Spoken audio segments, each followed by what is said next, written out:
This quiet corner of Anglesey doesn't look like much at first, just fields, stone and silence. But hidden here is a story that stretches back over 4,000 years, from ancient burial rituals to a thriving Celtic village to the ruins of a medieval church. 3 worlds, 1 landscape. And today we're walking through them all. Our story begins here at the Lligwy burial chamber.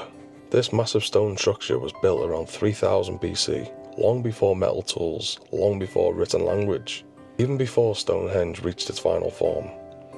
8 upright stones support a single capstone weighing around 25 tons. Just think about that. No cranes, no machines, just people, working together to move something that shouldn't be movable. This wasn't just a grave, it was a communal tomb, used over generations. When archaeologists excavated the site, they found the remains of at least 15 to 30 people, men, women and children. Alongside them, pottery fragments, animal bones and shells, clues to a life and beliefs we can only partly understand. This place likely held deep spiritual meaning, a deep connection between the living and the dead, a place where memory, ritual and identity came together under the stone.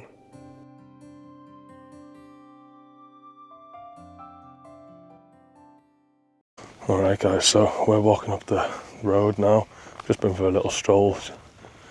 Loads of sheep in the field, my car there, and then we head through into the field itself.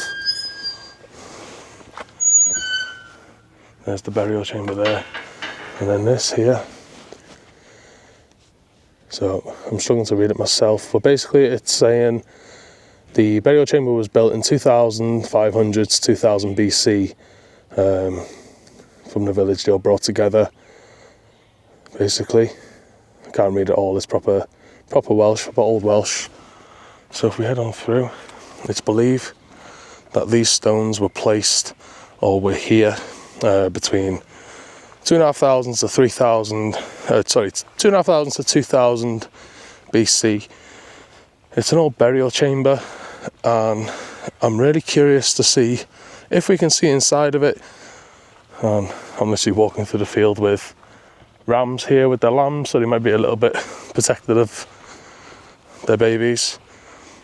But it is locked, unfortunately, so we'll step over just so we can have a little look and get away from nasty fella there. But inside, not really much to see in there. See if there's a way for us to get in. Well, here we go. And there's the way in. But look at that, an old burial chamber.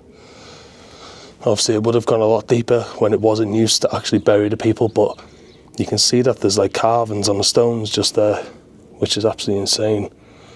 And to be honest with you, if you look on that rock there, guys, it's got like an indent on it. Maybe where people used to lie on. That's absolutely insane. But yeah, you can just, I highly doubt that this isn't a natural stone. I imagine that this was obviously built, but this goes back to that theory, guys, with the pyramids. How were they built? How did they manage to build something like that?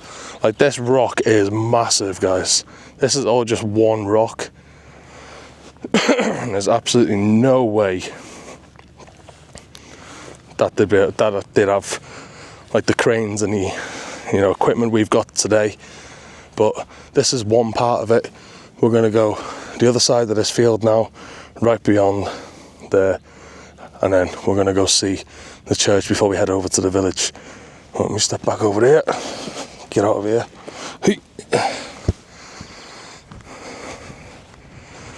There you go, but it's quite a bit of a distance away, so I'm going to jump in the car and go over and just see if there's anything.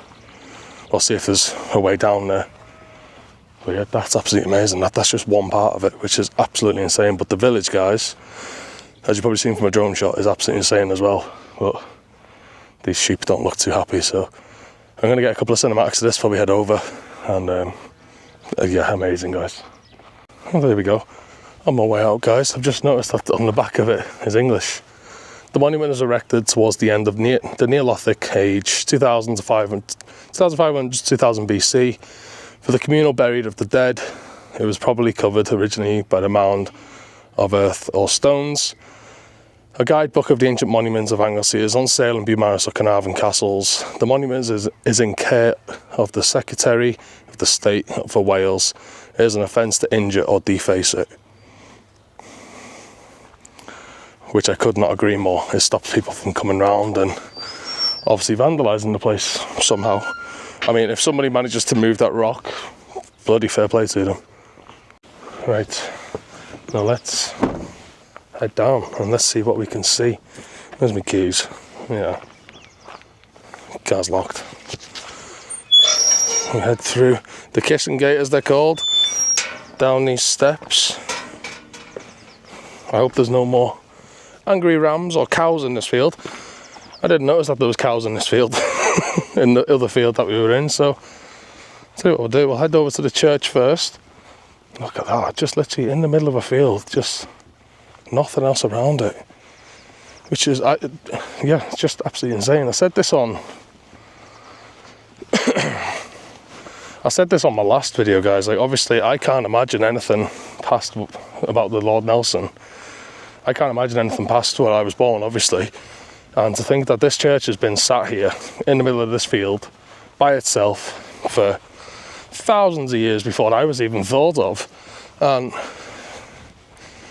it's just insane. Like, this was obviously, people used to live here. This was like their sacred ground. This was their home, their village, and now it's just farmland basically. Just a short walk from the village stands the ruins of a chapel, a medieval church built in the 12th century. By this point, Christianity had taken hold across Wales. The old traditions, the ancient rituals tied to the places like the burial chamber, were fading. In their place came an organised religion. Stone churches like this replaced earlier wooden structures. Over time, the buildings were expanded, a side chapel was added, and beneath it, a burial vault. But at this time, burial was no longer communal, it was personal.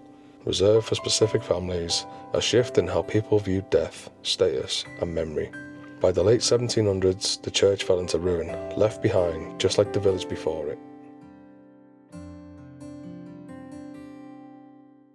So obviously, this church, guys, isn't actually as old as the village is. This church was built in the 12th century when the Vikings raid failed, and it fell into ruins. In the 18th century, I think it was, it fell into ruins. And there's also like an underground in this church, which was, I swear I just seen someone over there then. Yeah, this was 12th century church, fell into ruins in the 18th century, and underneath there's a tomb, like kind of like a tomb for the family that used to live here, or whatever it was, which was 13th century. So we're here now, guys, and you can tell how old it is just by looking at the rocks. It's proper old school, old, just really, really old. Look at this, we're going to head straight in.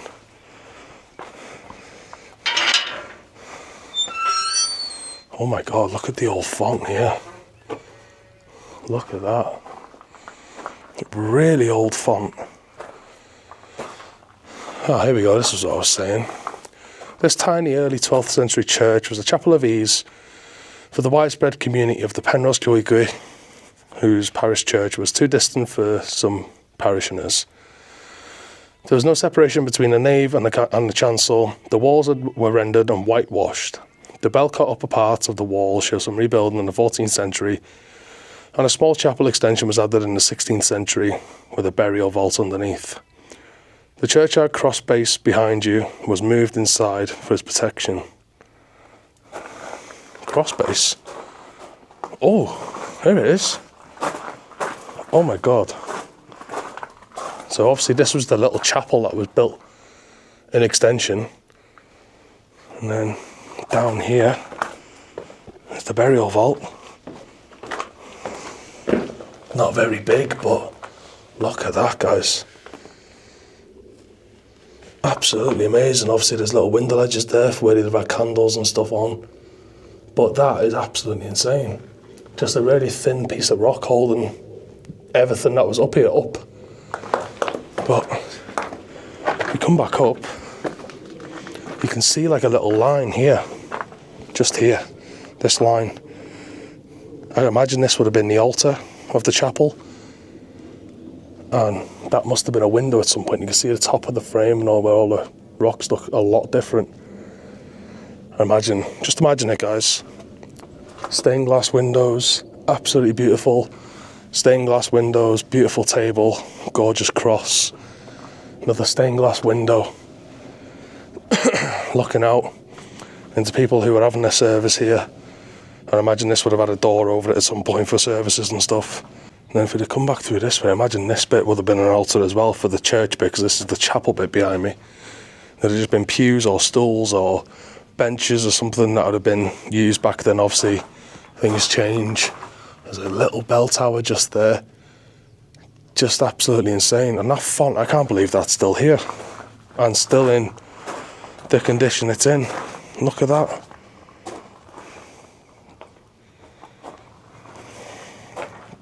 I'm absolutely blown away, guys. Look here as well, guys. This was obviously a window at some point, which has got filled up by rocks, which is slowly coming through now, so I'm not going to touch it in case it does go through, but that obviously was a window at some point. Can you just imagine the community, the parishioners that would have come here for their services? Just insane, guys. I find it absolutely insane. Just close this gate. There we go. I just find it absolutely insane, guys. I don't know what you guys think of stuff like this. Obviously, like, nobody watching this is from the 12th century, so like the fact that this is still standing here in the 21st century is just absolutely mind-blowing for me. I know it's a ruin, it's got no roof or anything, and it's not used obviously anymore, but that's just absolutely insane, guys. And look at the view behind it. Look at that. Wow.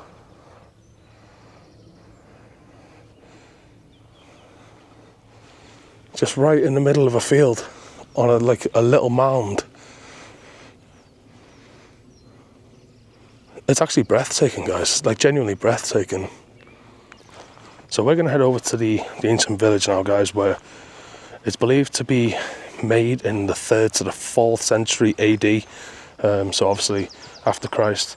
And it's just amazing, guys. Obviously it's an Iron Age settlement. It's believed that the village was used as like an ancient farm, like a farming thing, if you know what I mean, because apparently that there's traces, or there's evidence of it being used as like a little farm. But it's just absolutely insane, guys. Like, to think about this, obviously this was back before any sort of technology, just people with skills, the mindset, and having to work to live and having to build stuff like this to be able to survive and keep families safe and keep warm. Nowadays we take it for granted. Like, we walk into our house, it's dark, we flip the light on. That's a way of survival. Back then it was, you come home, you can't see, you got to build a fire. You haven't got a lighter, you haven't got fire starters, you got to go cut a tree down, and then you got to make a fire. It's just insane, guys. I just find it absolutely mind-blowing, genuinely do. And like I've said before, guys, obviously I don't know the history of these places full on until I'm editing and I'm doing the voiceover. And I've just read up a little bit more just about the burial chambers. When it was having its excavation, like to make it safe and stuff like that for tourists and people like me, they found 15 to 30 like remains, human remains, including children in there. Just like, how old are them? How old were they? How old are they? Just insane. Right, let's head down. Let's head through the gate. Let's go up to the village.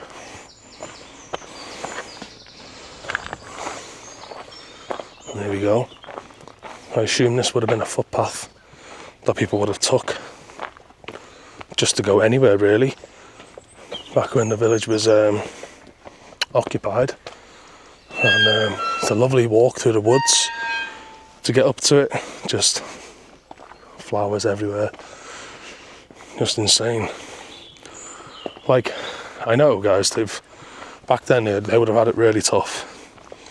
They would have had it really tough. But they ain't got nothing on my hay fever when I get back in that car, I'm telling you. What you see here are the remains of Din Lligwy, an ancient settlement dating back to the Iron Age, later occupied during the Roman period. These low stone walls once formed homes, round houses when family lived, cooked and slept. Some buildings are rectangular, likely used for storage or work. This wasn't just a shelter, it was a community. People here farmed the land, kept animals and worked with iron. In fact, evidence suggests that this place was for metalworking, where tools and equipment were made, repaired and traded. The entire settlement is enclosed by a thick stone wall, not just for structure, but for protection. Life here wouldn't have been easy, but it was organised, skilled and connected. And for its time, it thrived. Imagine the sounds: fire crackling, metal striking metal, voices carrying across the settlement, a stark contrast to the silence we hear today.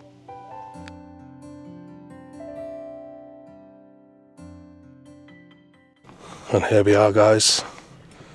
We are at Din Lligwy, the village. Look at this place. Look at this, guys.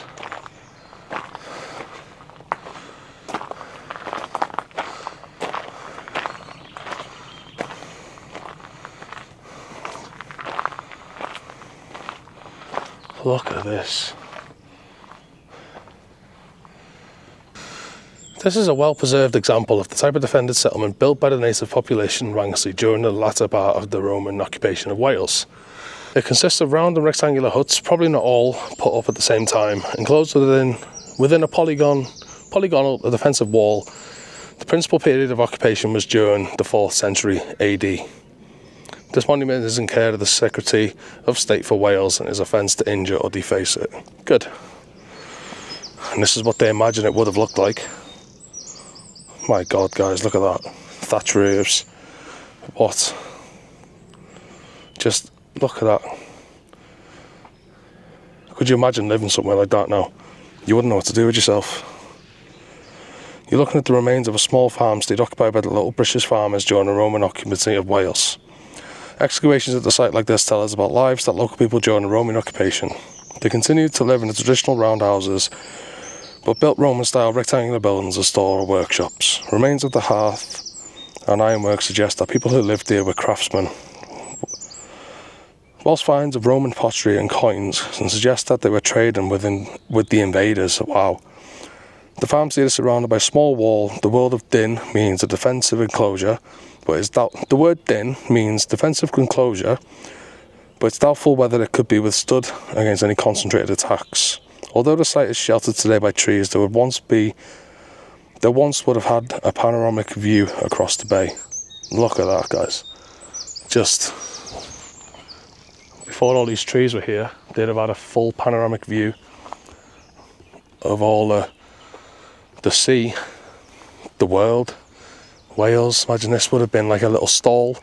Can you imagine, like, just something like, maybe, I don't know, we'd call it a reception nowadays, so like you'd walk in and then there'd be somebody here to like ask why you're here or something like that. It'd just be amazing. Or like a market to buy meat and I don't know, anything else. Over here would have been one of their huts, one of their homes, a defensive circle wall. Look at that. People would have lived in there. People have slept there, defended what they believe in, defended their lives, just defended from anything, trying to survive, stay alive, live as long as possible. And then assume this would have been one of their workshops or something along them lines. Just insane history, guys, just absolutely insane. And it just goes to show that nothing that we have in life actually lasts forever. Everything that we build will all come crumbling down one day. And this is why I've started a second channel, to enjoy it as much as I can for as long as I'm here. Another one of these square buildings, which I think it said it's a workshops or storage places that they used to use.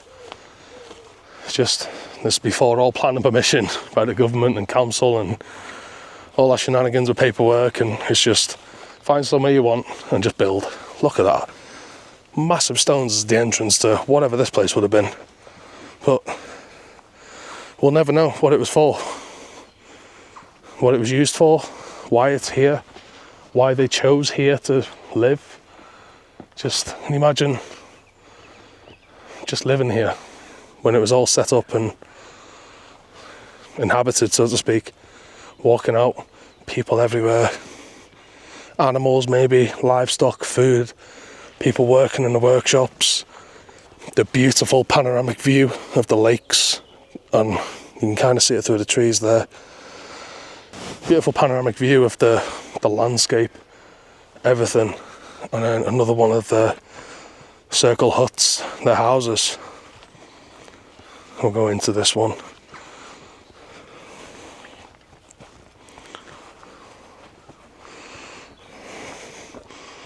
Just into here. Wow. This is amazing, guys, honestly. This is absolutely amazing. I'm actually blown away. It's really it's really breathtaking, guys, honestly. It's so breathtaking to think how old this place is. And to be honest with you, me speaking English to you guys, if I would have came here back then, doing what I'm doing now, they'd probably hang me. I've got some sort of device in my hand that they've never seen before, talking a language they've probably never seen before. They'd probably hang me. But it's just insane, guys. Imagine, yeah, wow. What makes this place so unique is how all of these stories exist together. Within a short distance, you can walk through thousands of years of human history. From Neolithic ancestors to the Iron Age farmers to medieval worshippers, each generation reshaped the land. Each left something behind, and now all that remains are stones. But those stones still speak. They tell us who we were, and maybe something about who we still are. It was absolutely amazing to think about just how far humanity has come. Because this isn't just a collection of ruins, it's a timeline that you can stand inside.